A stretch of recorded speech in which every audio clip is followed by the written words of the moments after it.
And I think these theories help us to understand what factors underlie socialization and the outcomes of such socialization. So one of the theories is the functionalism, and this theory explains that society has a consensus representation, and its major focus is that there are shared norms and beliefs within society. And as I've said, theories are just some explanation of phenomena. Now, like, when we look at the norms you have in Southern Sudan, the norms you have in Southern Sudan, for example, most of the African community expect women to be obedient. Those are like more or less social norms related to culture. Somewhere they believe that men are superior than their female counterparts. Are they shared across the board according to this theory? And this theory highlights the importance or significance of sustaining the entire social structure. Like when we talk about social structure, we can give an example of a home. In a home, there is the father at the apex of that social structure called a home. There is the mother. I don't know where. I think children are somewhere. If you have workers and etc., depending on the type of the home. Additionally, functionalism views society as a system where each part contributes to its stability and function. So, assuming a home exists, so the functionalism assume that each of you in a home, including the mother, you contribute to the stability, and not only the stability of the home, but the way it also functions. And we know very well a home has a number of functions, like cooking, gardening work, etc. So this theory views a home or some units like a society as where each of you contributes to its stability and proper function. Additionally, functionalism also emphasizes that their shared norms and beliefs are essential for social cohesion. Those norms we share in common.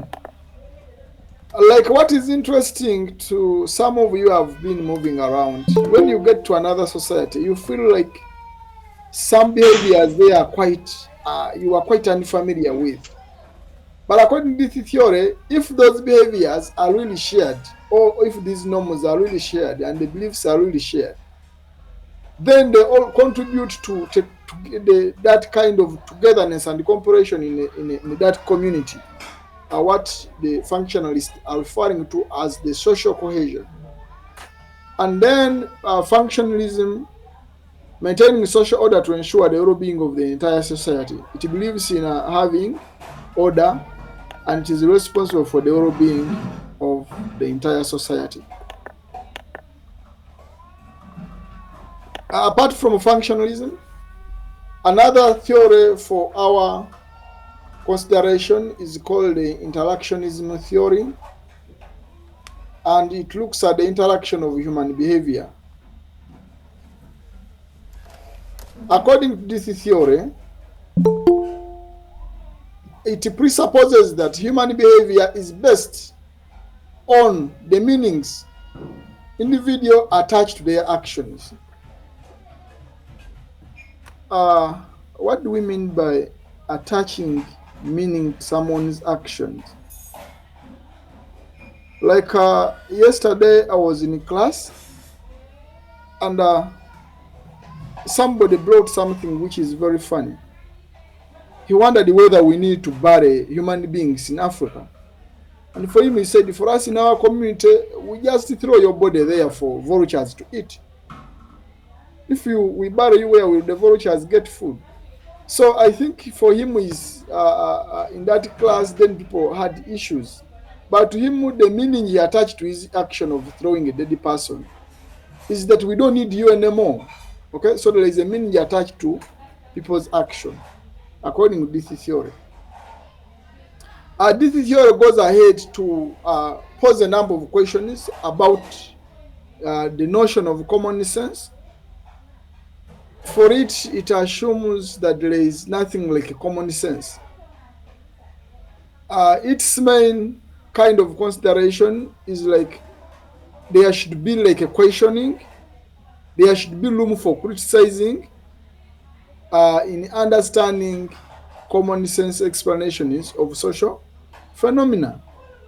We don't assume that there is some sense somewhere. We should always question, criticize, since we need also to attach meaning.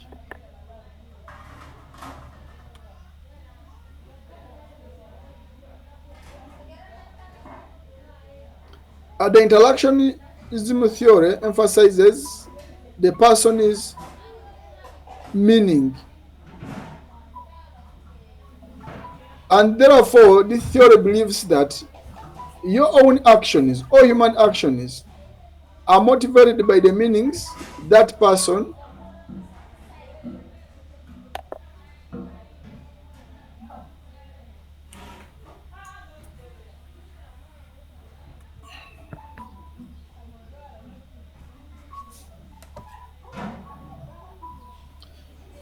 believes that those actions are motivated by the meanings that person gives to those actions. Just like an example I've given. Somebody says, let us throw out the dead body because it doesn't have any more use.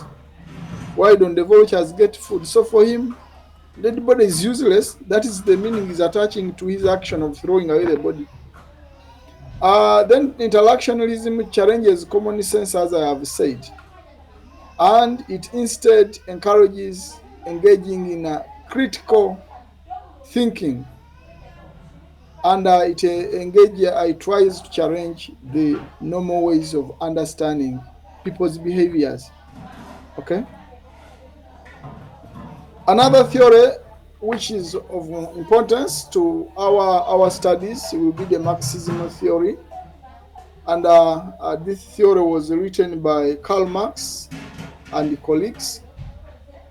When you read about Karl Marx, his main issues were related to economy. He tried to dive too much into how economics shape behavior. So, more precisely, he explains social phenomena as something determined by economic structures. And Marx and colleagues highlight that the division is between two main classes in the society, that is, those who own resources, in French they are referring them as bourgeoisie, and those who don't own or own little, or the working class called the proletariats.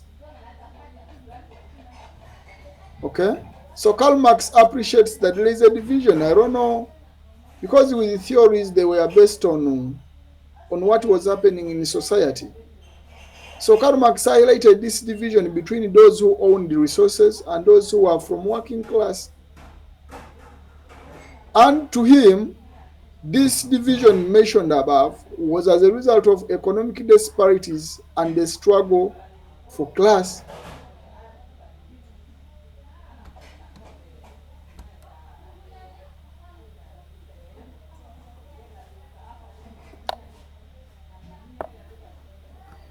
Karl Marx, his Marxism theory, emphasized the dominance of economic structures in shaping society.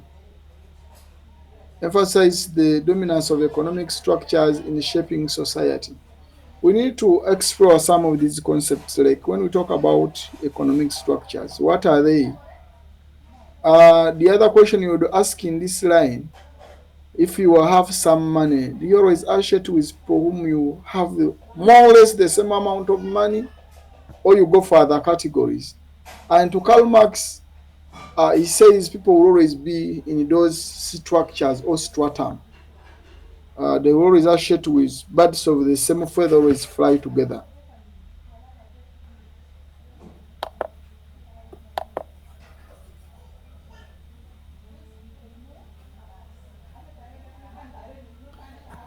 Another theory that is very important for our studies, we'll look at feminism theory. And feminism is a perspective that focuses on social structures based on gender.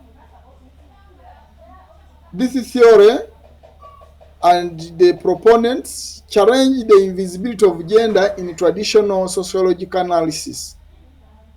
This theory explores how gender dynamics and inequities influence social structures. And I will see just ahead of us what are the gender dynamics, what are the gender inequalities that influence reproductive health.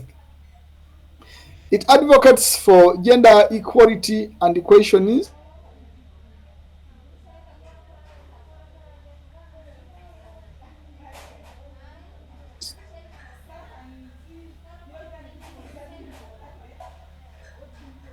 Existing gender norms.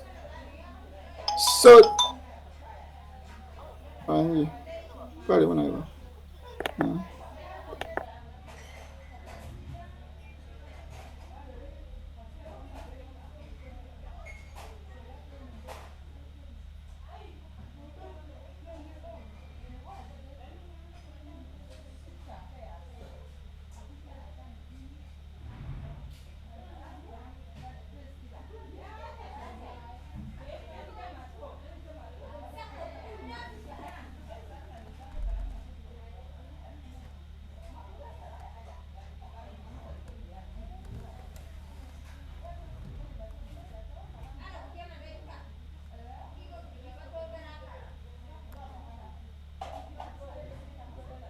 at theories in sociology, and I've already apologized for that brief interruption. I hope it will not affect our recording.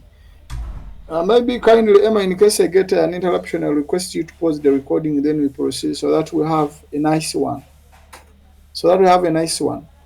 So after discussing some of the theories that will be very important in our studies, focusing at the interaction theory, focusing at functionalist, then you also look at feminism theory. And you can see, if you want to remember the theory so fast, it comes from the word female or feminine. And this is a theory that tries to deconstruct something called gender kind of construction, especially the way gender was constructed in conventional societies. So this theory explores how gender dynamics and inequities influence social structure. You know, the underlying gender inequalities in our communities, that looks at a man as something that is so superior, and then looks at a woman as somebody who is supposed to be subordinate to the boss. So with feminism, which was mainly postulated by women, it tries to deconstruct this, and it advocates for equality instead of insubordination of some sort of gender. And he continues to pose a number of questions about existing gender norms. Gender norms like that the woman is supposed to be in the kitchen, she's in some of our cultures, women are not supposed to eat some foods. Those are gender norms, and this particular theory, all the proponents of this theory, try to caution the validity of this kind of reasoning. Another theory of our focus is called a postmodernism.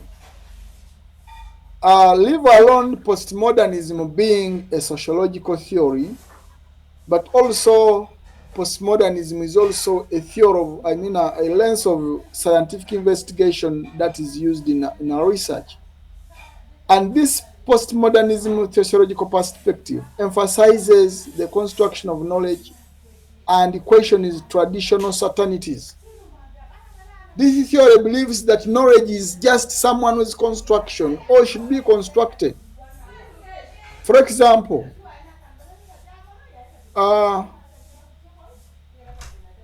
we may view the same thing and we may have different kind of interpretation for it. And this is what this theory tries to agitate. It agitates for construction of knowledge. We may see somebody squatting, and maybe the interpretation may be different. The construction of the squatting may be different. To me, it may be squatting. Then someone maybe somebody is defecating. So the theory recognizes that there should be construction of knowledge, and there is nothing like 1 + 1 is 2. Those are certainties, and the question is that there are no certainties, there are no obvious answers. So it challenges the notion of empirical science, where 1 + 1 = 2. I hear somewhere if you attach some meaning, it may even be 3. 2, it introduces the concept of discourse and its role in shaping knowledge system. I think when you look at research methods, you'll go and look at what this means.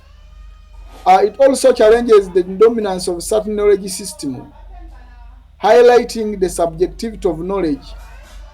This theory doesn't believe in objectivity of knowledge. Just like the way I've said, we can attach meanings on the same scenario, and both of us we are right. There is nothing like 1 + 1 is 2. Only theory 1 + 1 can be 3 according to the person who is seeing that, and 1 + 1 can be 4 according to the person who is seeing that. The meaning he attaches on that. So there is nothing like objectivity when we are trying to talk about knowledge according to postmodernists. Also, this theory encourages a critical and questioning approach to understanding the social world. It wants us to look at things critically, and not only critically, but pose a number of questions so that we get the understanding of the social world. There is nothing like we are perfect at 1 + 1. We should always wonder why it is like that and ask questions and ask and again and again.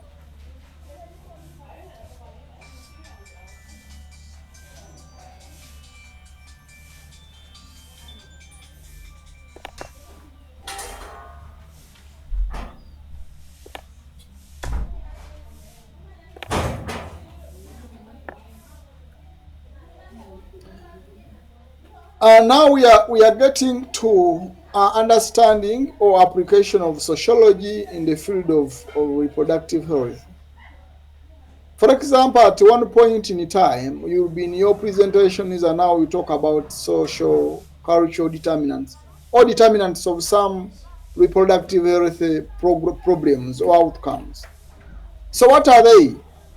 Social cultural determinants mainly encompass social and cultural factors that significantly impact an individual's reproductive health choices and outcome. Now, one of you ask now, what are the examples of those social cultural determinants? Of course, we'll discuss them. And these may include society norms, cultural practices. In Africa, we have cultural practices like female genital mutilation, society norms that live alone with increasing levels of education. Now, please.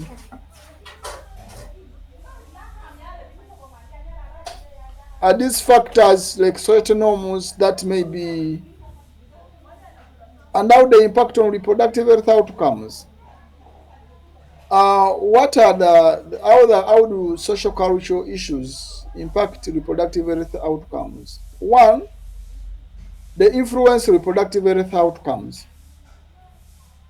And what are reproductive health outcomes? Like pregnancy outcomes, when you get pregnant. What are the likelihood that you have a live child, a dead child, underweight, obese? Okay, those may be outcomes. And do they have something to do with social cultural issues? The answer is yes, to some extent. Two, social cultural issues, including the norms, the beliefs, and the values, will also influence access to health services, including the use of contraception. I believe the use of contraception somehow can be related to social issues, your culture, okay, those gender construction, the husband may say, I don't want you to use.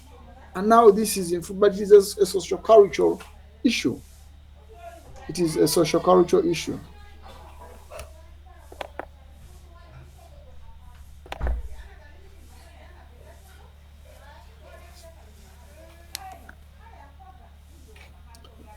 How do we measure?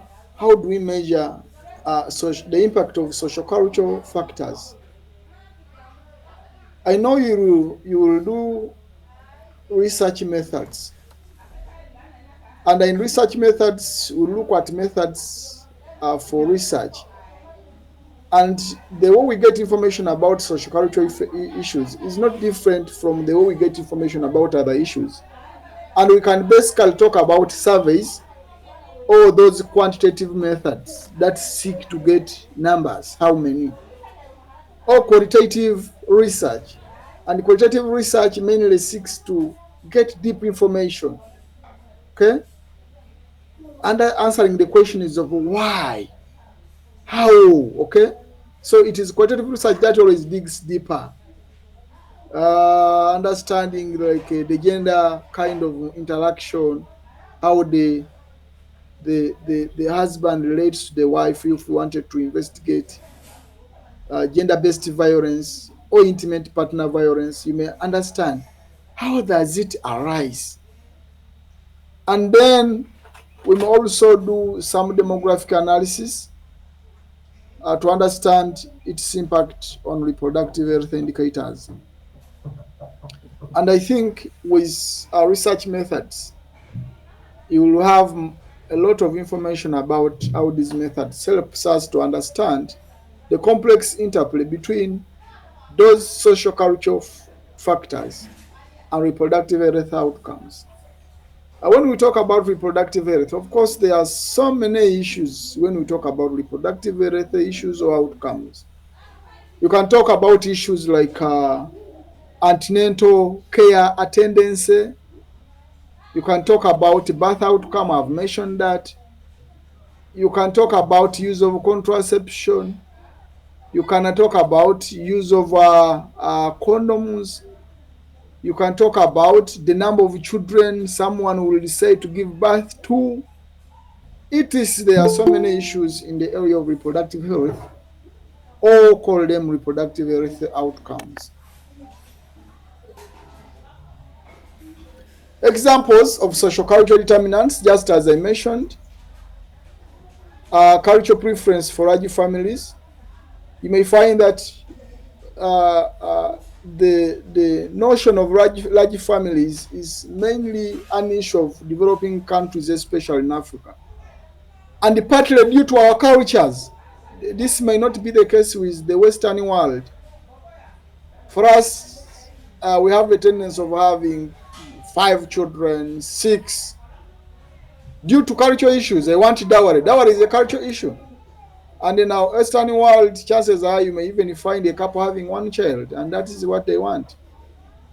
They influence the timing and spacing of pregnancies, traditional practices. Like in Africa, I don't know what it might be in Southern Sudan, some culture emphasize resuming sexual intercourse shortly after giving birth as a ritual, and this now becomes a traditional issue, and now it is influencing the timing and spacing of pregnancies. The other example is the gender laws affecting decision making. In most African societies, a woman may not make a decision unless he has consulted his husband. And if the husband says no, then the woman will not make that decision. So our laws, your role as a mother or as a woman influences your decision making, even in matters related to reproductive health. Uh, how do we also talk about cultural norms, values, and practices?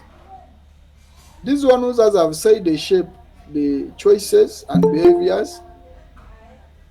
And some of these factors are like cultural beliefs, What does your culture believe about the family size? Some of you know numbers means power. Okay? You reach someone who's home who is purely traditional. He feels so comfortable by inviting a crowd of members. That one is wife number 6. Now he lines up children. So some culture beliefs respect big family size. Gender roles in parenting, you know our roles as fathers and mothers when it comes to parenting. Somewhere live alone with education, but some people believe that some roles are for some type of gender.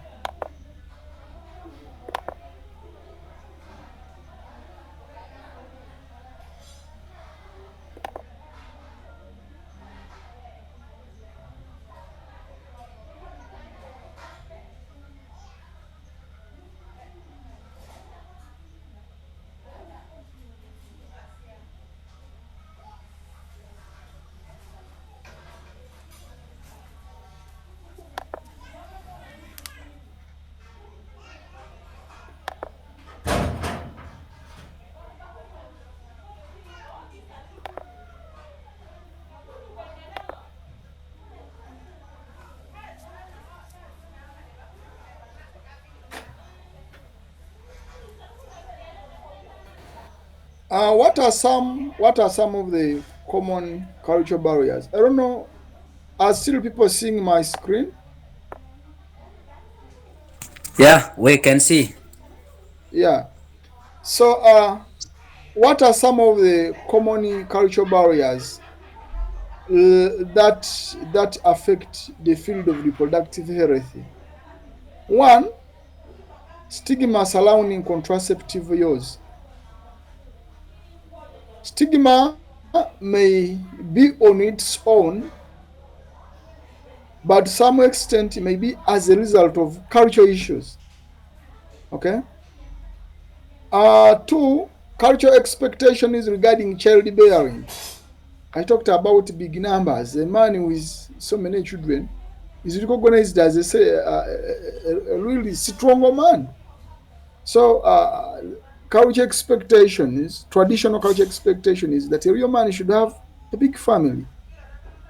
And what are other common cultural barriers?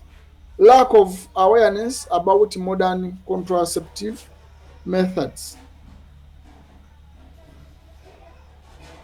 Then we can not only look at culture as a barrier, but it can also be it can enable reproductive health outcomes.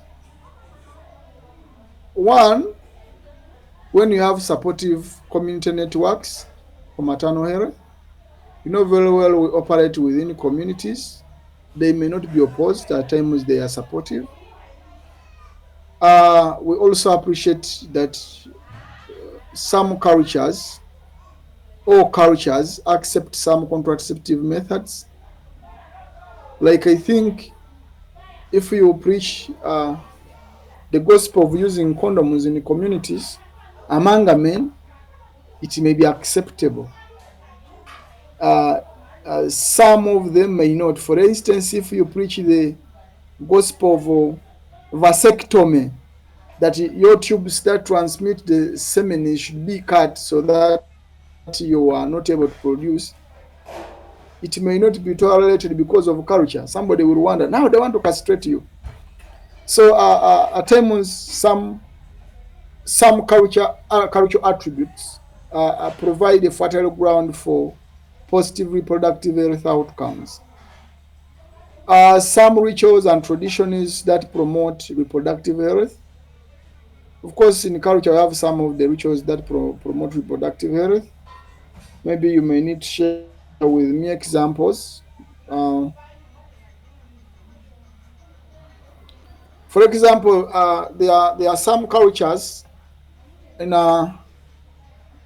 Africa that promote circumcision of the men, and you know very well that circumcision, leave alone the way it is conducted when it is unsafe, but the practice itself has been proven to have reproductive health benefits.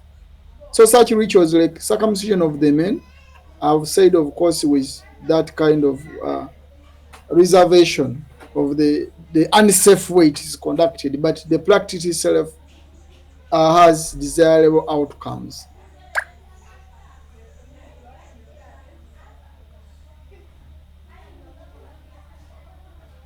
So, how does our appreciation of the role of culture in reproductive health help us in the field of reproductive health? It is very important that it helps us in designing appropriate interventions, because intervention is that doesn't suit the social norms of communities where you are taking those interventions, they are bound to fail. They are bound to fail. So they should respect the local customs and beliefs, or they should take care of them. Once we have an appreciation of the local customs and beliefs, then an intervention should take care of them. So some of the strategies may be we engage the communities, okay? When we are designing educational material for reproductive health kind of behavior, then this material should be tailored to the culture.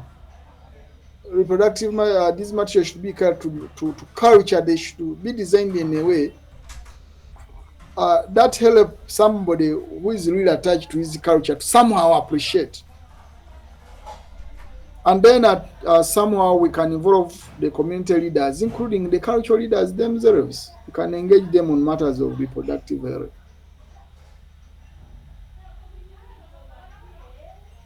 How does gender and gender roles affect reproductive health decision making?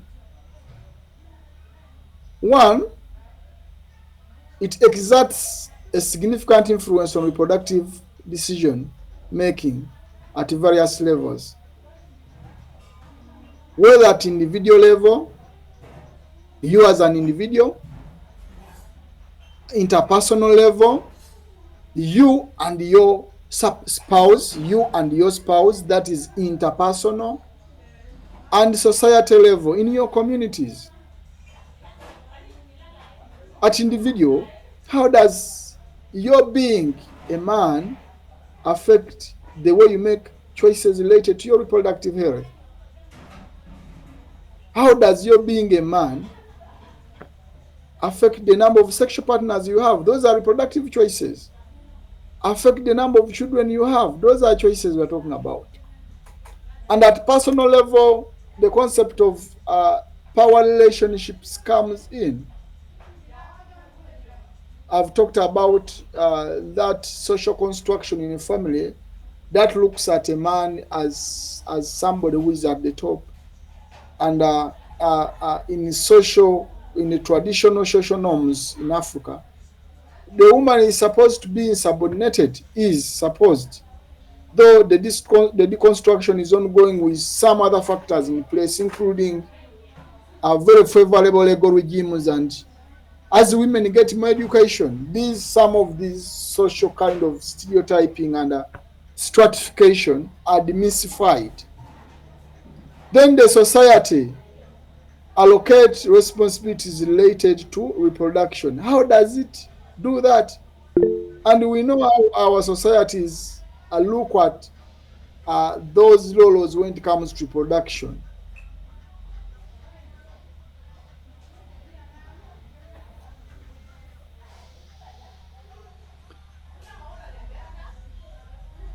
Gender address inequities and power imbalance that impact reproductive health rights and autonomy. So if we use that lens of gender, it helps us to address power imbalances that impact reproductive health rights and autonomy. So what are those power imbalances? Some of them are like related to making decisions. Can you imagine? Even in a home, it is a man to decide which type of food you will eat. It is the man to dictate at what time you should go to bed. So those are gender power issues, okay? So they help us, a reflection on gender helps us to curb some of those things. It helps us to check on gender-based violence, including forced marriage and child marriages. A reflection of gender helps us to have a reflection on unequal access to education and economic opportunities. You know, in our traditional societies, times some parents, I'm not talking about you, will give priority to the education of the boy, and then the girls are left for marriage. It is only changing of recent, but this has been the social phenomena, and it has to do with gender.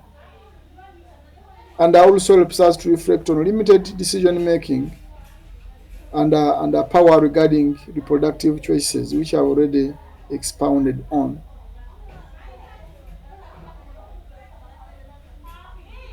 So, as people who are undergoing training in the field of reproductive health, what are the strategies to enable us attain gender equity and empowerment? One, we can have sex education to enable people make informed choices. Two, we can have change in laws we are referring to as legal reforms to protect women's rights. And I've already mentioned this, that conventional traditional society, there is a way it laid the gender roles in a way that makes one of the gender inferior, yet it prioritizes the other gender. So with more laws in place, women's rights can always be protected. And when you empower a woman economically, you also helping to reduce the gap between the two types of gender. We are referring to gender-based disparities. Of course, economic empowerment comes with so many advantages, and it also helps to fight so many issues related to gender imbalance.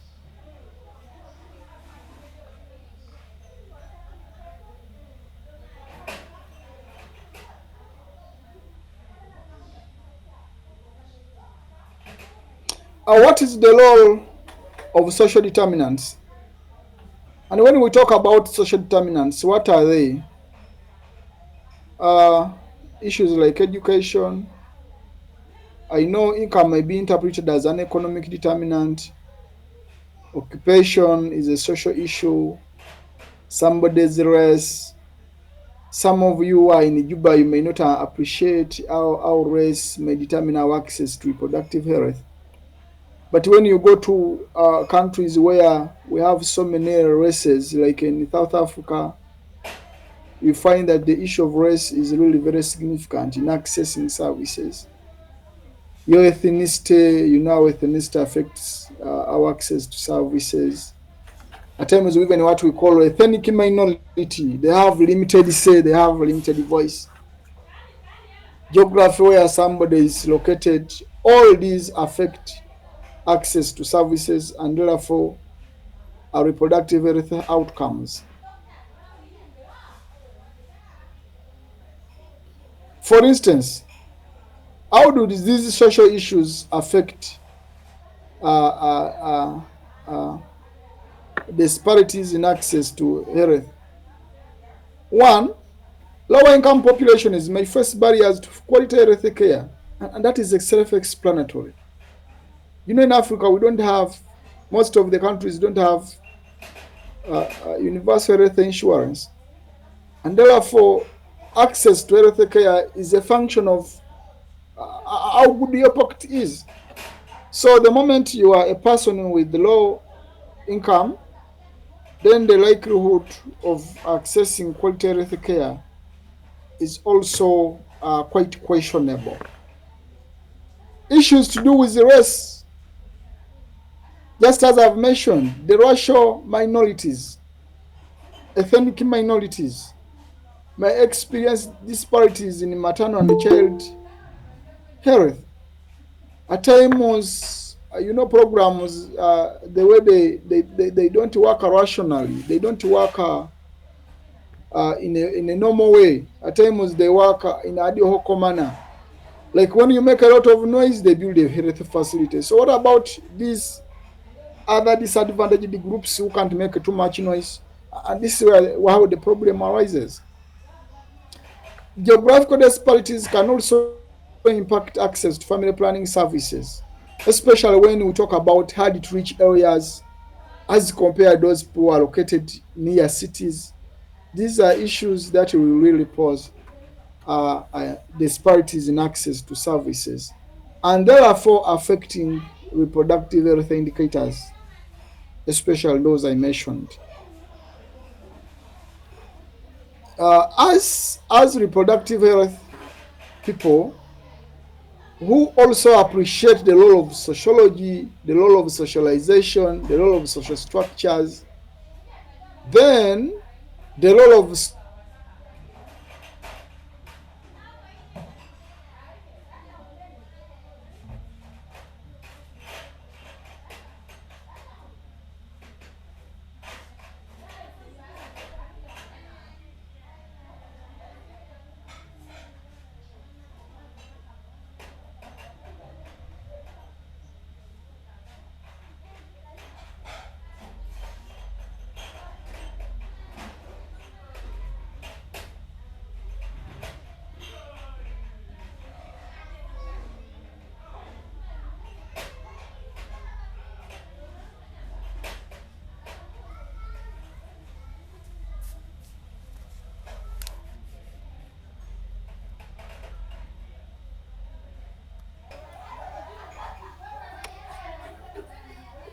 Then how do we address these social issues? One, a minimal sectoral collaboration may be very important in addressing these issues. And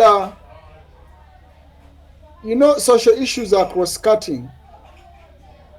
Like part of them are part of education, others are part of health, others you may see that they may be coming from agriculture.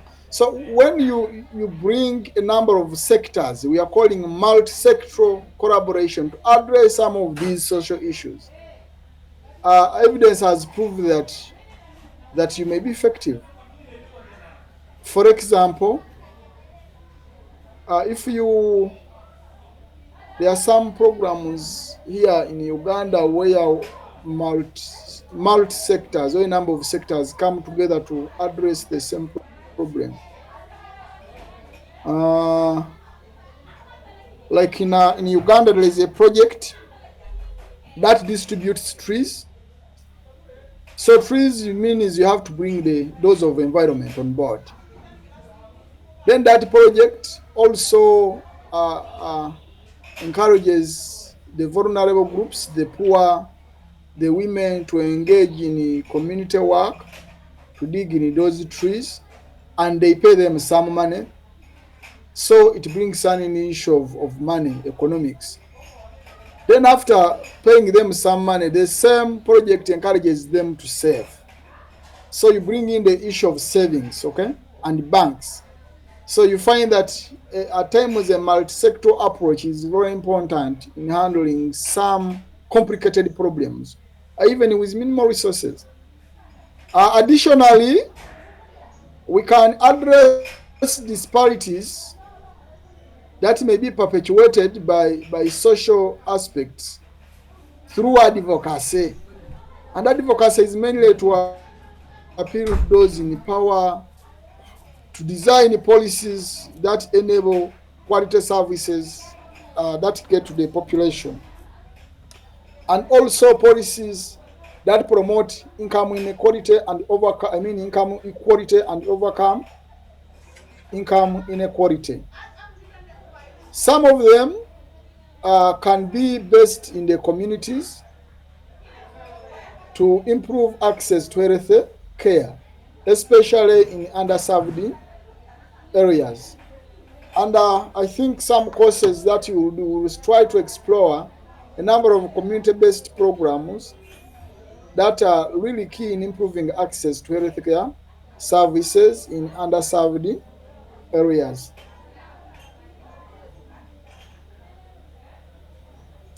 So I think that is the last slide.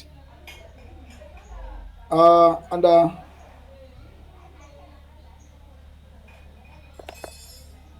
Emma,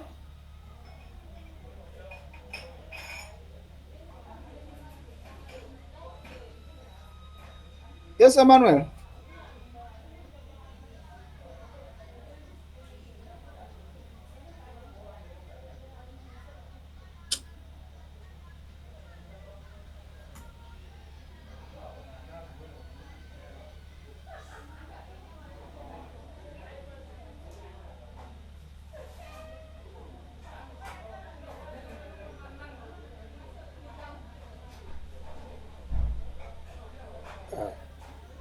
Samuel,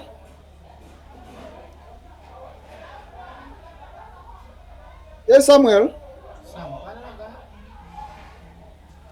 Are you still online?